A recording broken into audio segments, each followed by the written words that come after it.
Ilmu gaib itu ada dua, sifatnya atraktif dan defensif. Atraktif itu bisa dipraktekkan dengan penghobi minum jamu, pasti juga punya orang yang suka minum jamu. Jadi kalau orang yang suka minum jamu kemudian disuruh kumpul sama orang yang suka minuman keras itu ya nggak cocok, nggak nyambung.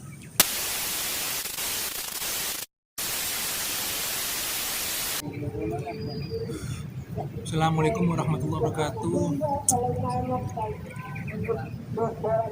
Sore hari ini kami berada di Bukit Makam Raden Supeno Gresik. Barangkali yang pernah kesini mungkin tahu kalian ya lokasinya di mana, mungkin sudah tahu. Ya sekalian sambil cangkruk, kongko-kongko sambil membahas masalah keilmuan hikmah ya.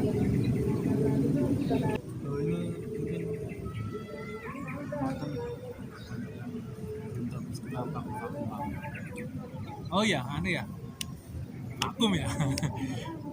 Ya gimana ya, habis corona ya kondisinya itu masih, apalagi fenomena kemarin ya.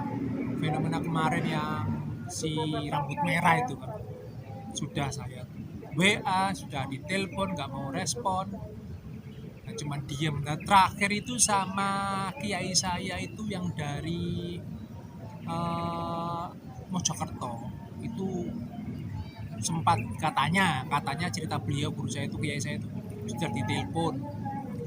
Sebenarnya apa ya, kalau si rambut merah sebenarnya percaya dengan ilmu hikmah dan lain-lain, percaya, cuman memang kayaknya ada settingan yang harus dibuat seperti itu, nggak tahu juga maksudnya. Tapi udahlah, kita lupakan saja.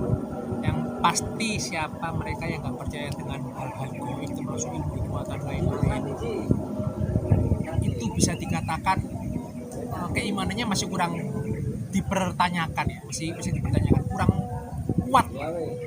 Kalau masalah trik-trik dukun dan yang ngaku ya itu ya sudah banyak dari dulu, sebelum si rambut merah lahir juga udah banyak. Itu sudah dari puluhan tahun yang lalu udah sering kayak gitu. Jadi saya minta tolong jangan disamakan, jangan dipukul rata bahwa gara-gara kelakuan oknum terus kami sebagai seorang santri spiritualis yang asli dan kiai-kiai yang lain juga kena imbasnya. Karena kemarin tuh sangat luar biasa nih Mas, sangat luar biasa. Saya itu sering sowan kiai-kiai saya itu sampai bisa dikatakan tamu itu yang biasanya ke sana hampir jadi ragu gitu loh. Gimana jadi ragu pada hal gaib, dikira semuanya itu settingan. Bukan, itu kan gara-gara kasusnya si Udin itu aja, dan lain-lain, mungkin Udin-Udin yang lain juga. Ya, itu fenomena alam lah, biasa kayak gitu. Bahkan sedikit nanti hilang juga. Bagaimanapun apa ya, kalangan NU itu sudah terbiasa dari kecil, dari bayi kita didik seperti itu. Dan saya hakul yakin bahwa Allah itu menciptakan apapun itu pasti ada sebab akibatnya, dan pasti ada oknum-oknum yang memang melecehkan dan apa ya, memenggokkan. Pastilah nggak mungkin nggak ada oknum.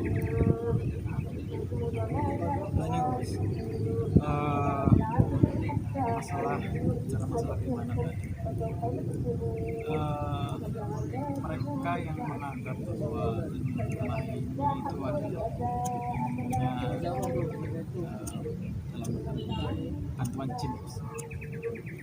Mereka mengatakan bahwa kalau orang-orang yang bisa melihat hal-hal goib itu pasti ditempeli jin. Itu bagaimana nanti?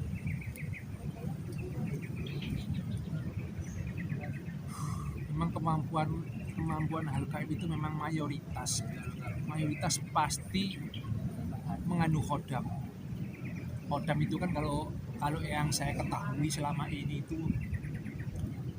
pendamping ya, jadi pendamping. Jadi kalau orang yang berkhodam itu nggak selalu melulu pasti makhluk halus.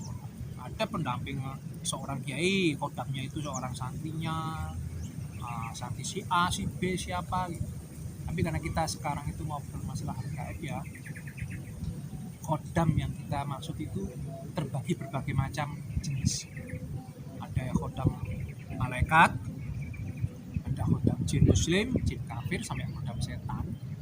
Biasanya yang sering-sering terjadi itu para dukun atau paranormal yang ngaku-ngaku ya itu biasanya kayak gitu. Biasanya mentok khodamnya pasti jin. Ada jin kafir, ada jin. Jadi jin pun ada dua terbagi. Jadi nggak kita pukul rata pasti yang berkhodam jin itu sesat. Walaupun sifat jin itu sebaik-baiknya jin itu jelek-jeleknya manusia kan gitu. Tapi bukan berarti semua jin itu pasti jelek. Kalau sekarang zamannya kan akhir zaman kebalik. Justru sifat manusia yang sekarang itu aneh, melebihi keanehan dari manusia, apa tuh keanehan dari jin. Manusia sekarang malah yang banyak yang menyimpang lebih dari kelakuan jin. Tapi yang karena kita kemarin membahas masalah rame-rame itu ya, sama sih sebenarnya. Kiai juga ada yang berkodam jin, ada yang berkodam malaikat, ada yang berkodam setan. Jadi nggak dipukul rata yang namanya kodam itu kalian pikir pasti selalu setan, pasti selalu jin, nggak juga. Kalian belum kenal kan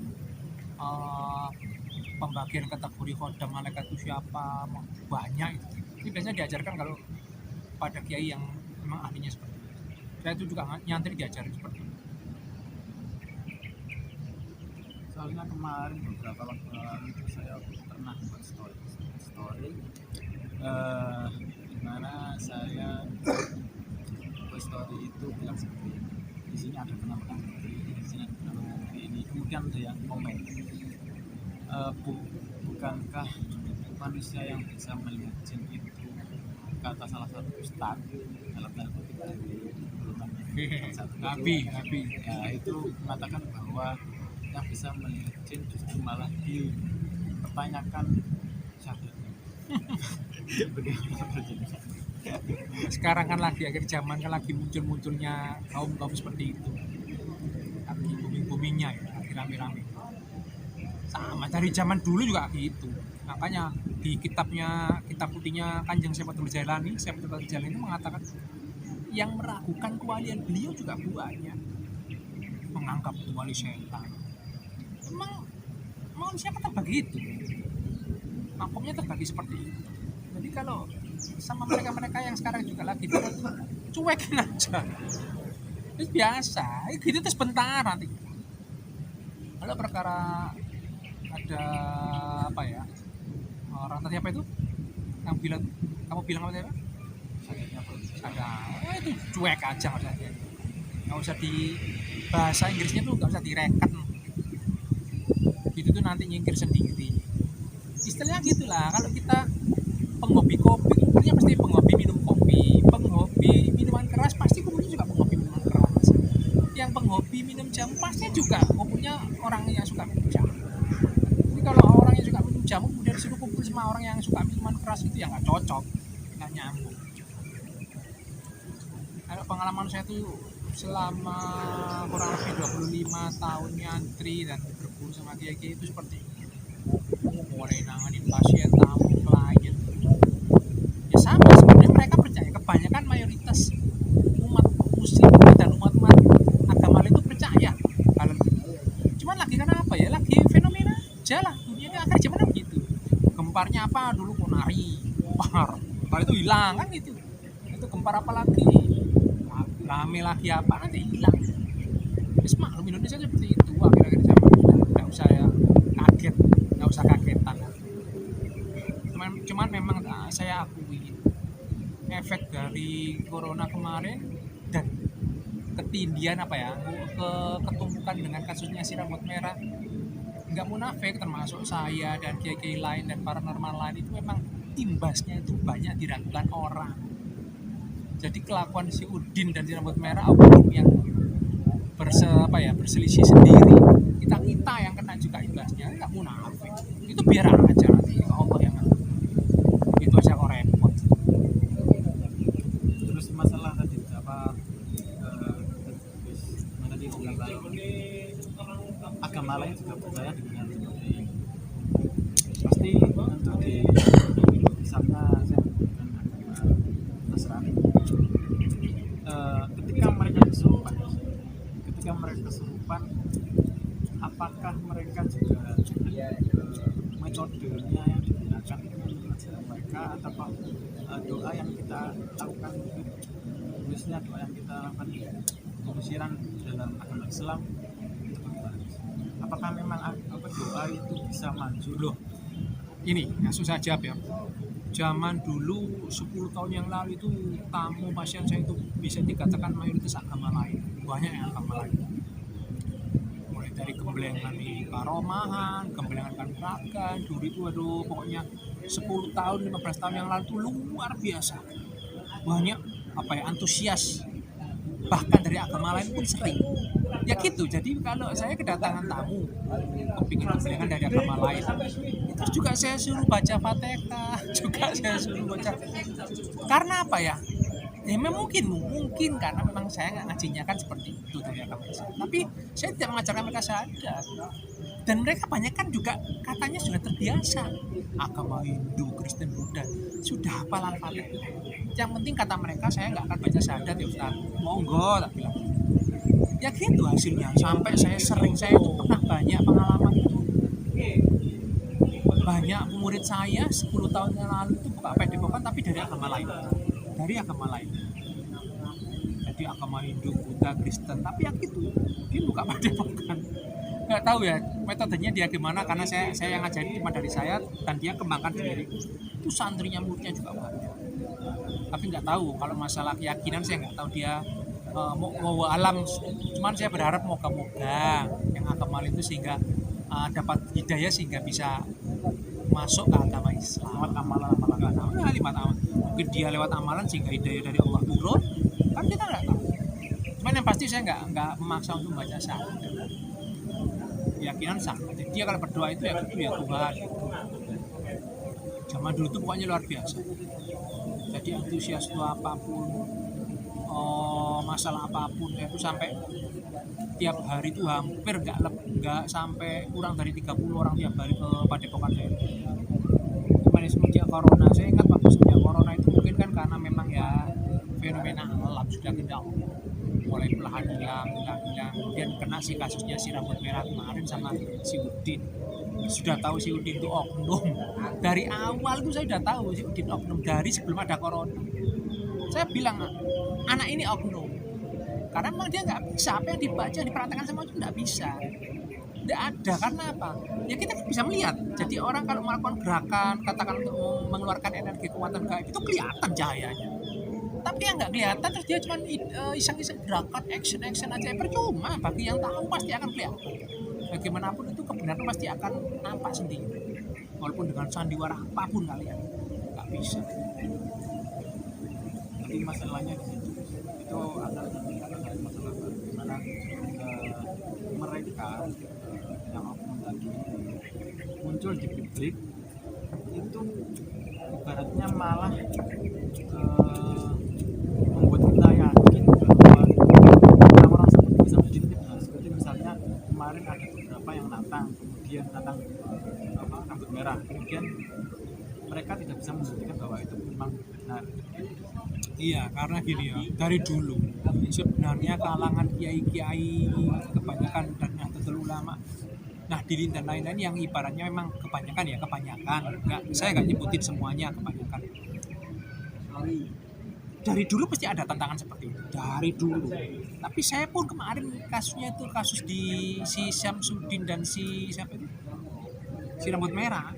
Saya sudah cerita banyak sama kiai saya dan kiai saya bilang, terus nggak usah bingung nih, dari dulu mas seperti ada oknum-oknum seperti itu ada, nantang buktikan apa. Tapi ya gitu, nggak semua orang kiai, apalagi yang sudah makomnya sudah tinggi lah, bisa dikatakan waskito marifatullah dan lain-lain itu ya, malah nggak akan mau membuktikan untuk ngetes itu. Niat kalian kan sebenarnya kepengen penasaran ada enggak itu kembali ke keyakinan. Kalau kalian disuruh untuk membuktikan bahwa di mana letak iman, di mana Tuhan yang kamu sembah, gimana bentuknya dan lain, nggak akan bisa. Karena itu keyakinan. Makanya kita sebagai ihsan ya, sebagai insan hanya membutuhkan ihsan, hanya keyakinan. Jadi kita yakin bahwa apa yang kita kerjakan itu pasti akan dijawab Allah, itu cuma itu aja. Makanya dari dulu tuh, makanya kenapa kiai-kiai kemarin nggak muncul? Percuma, nggak bakal muncul kiai-kiai yang asli untuk membuktikan itu.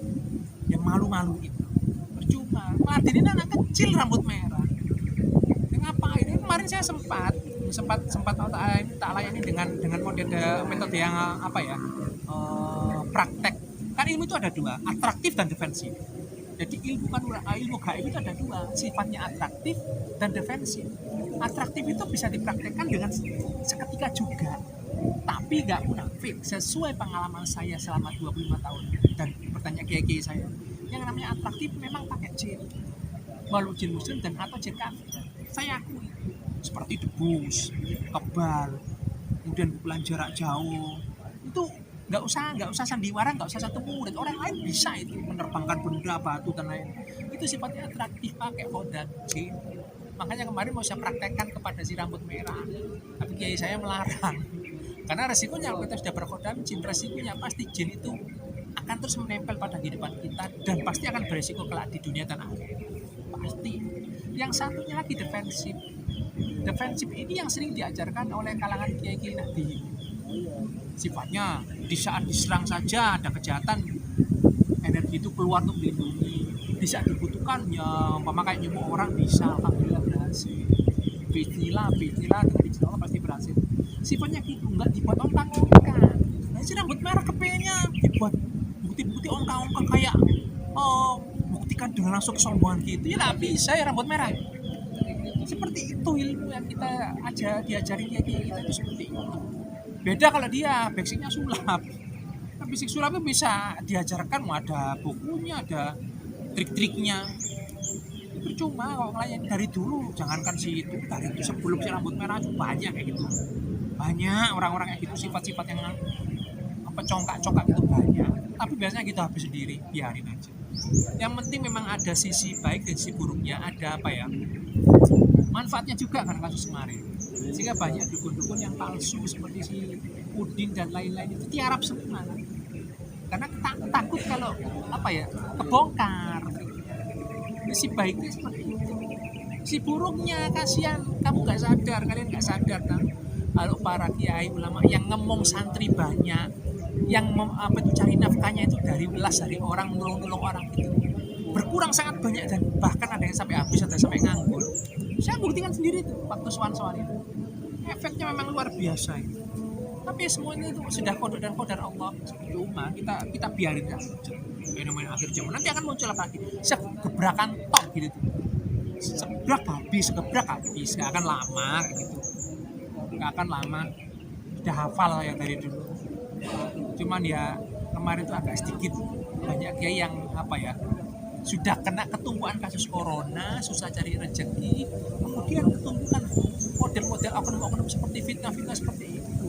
Jadi ya termasuk nggak munafik, saya juga imbasnya ada banyak, saya suatu imbasnya seperti itu semua. Yang pasti bagi kalian yang memang hakul yakin bahwa la haula wala quwwata illa billah, jangan ragu. Saya yakin ada manusia yang memang berkemampuan seperti itu dari Allah. Itu kan semacam maunah, karomah, bukan mukjizat. Ini sekarang orang banyak salah kaprah. Bilangnya itu mukjizat. Mukjizat kan hanya untuk para nabi, bukan untuk para manusia. Seperti kita yang umat-umat akhir zaman ini. Makanya kan ada tuh para nabi baru dapat mukjizat. Kalau kiai, ulama, wali, karomah atau maunah. Jadi karomah itu kelebihan diberikan Allah di saat waktu-waktu tertentu dibutuhkan. Kalau maunah itu pertolongan dari Allah di saat waktu-waktu tertentu yang dibutuhkan. Dan itu nggak ada orang yang doyan mabuk, doyan zina dapat karomah, dapat maunah, penipu dapat karomah, dapat maunah, nggak ada. Ada juga kelebihan itu yang kadang-kadang orangnya nggak ibadah, itu namanya istidraj atau sihir juga ada. Jadi kan memang saya dulu sering waktu pengalaman sama para paranormal itu yang dapat istidraj, nggak sholat, nggak puasa, nggak apa, bisa nyantet, bisa gitu kan, model-model kayak setan-setan ya, kodam-kodam setan, pendami-pendami setan dan istidraj, sehingga mereka terlena, merasa punya kemampuan ini tapi nggak sholat, nggak puasa, nggak apa, bahaya itu. Alhamdulillah sekarang.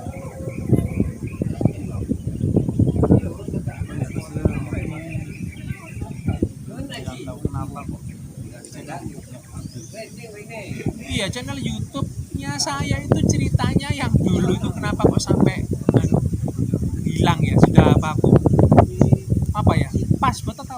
namanya passwordnya itu passwordnya itu kemarin kelupaan ceritanya itu.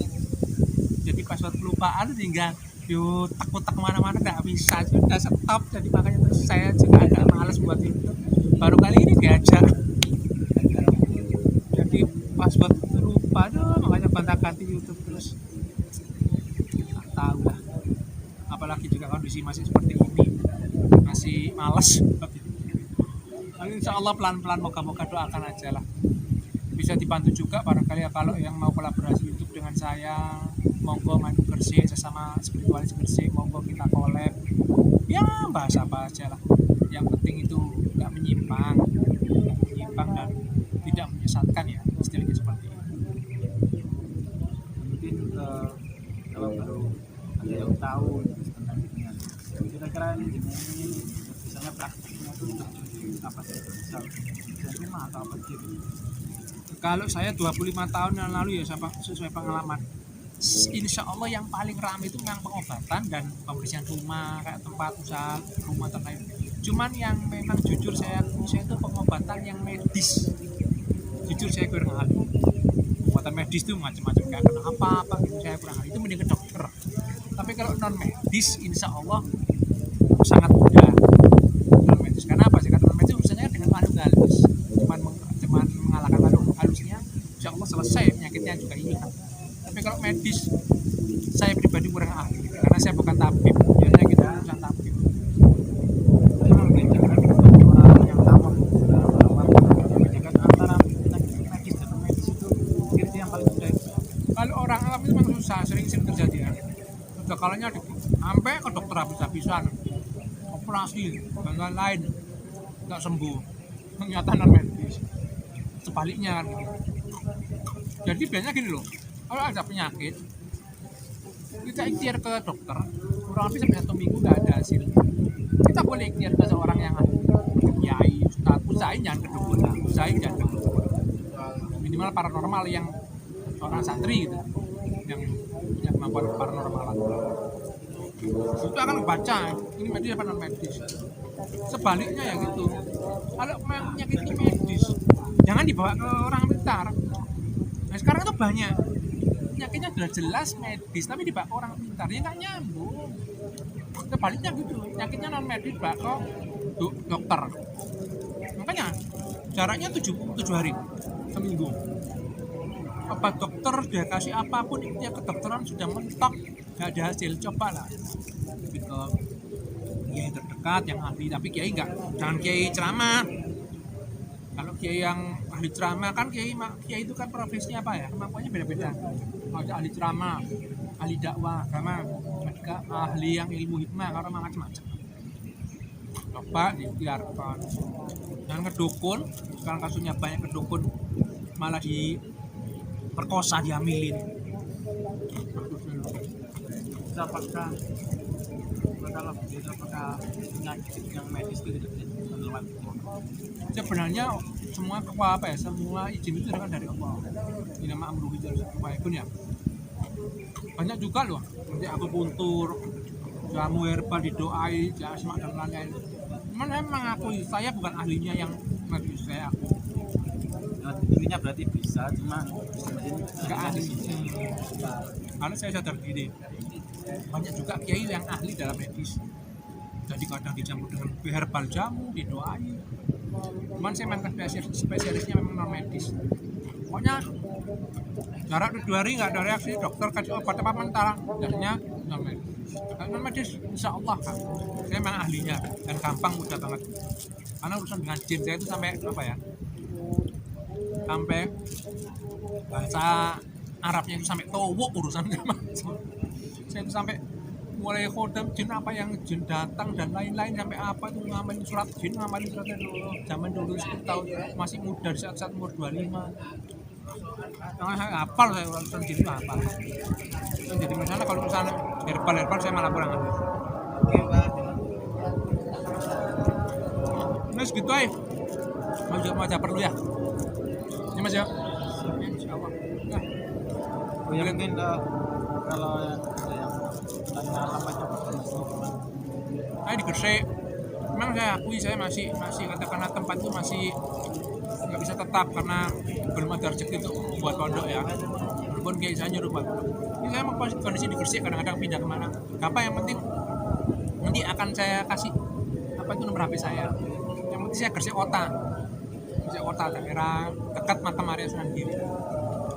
Dari teman-teman kalau ingin tahu kontaknya bisa Nanti di deskripsinya. di sini ada apa resource-nya, Facebooknya juga, kemudian bisa tangan sama Nah, yang saya pesan saya cuma satu, jangan pernah meragukan kekuatan ilmu gaib,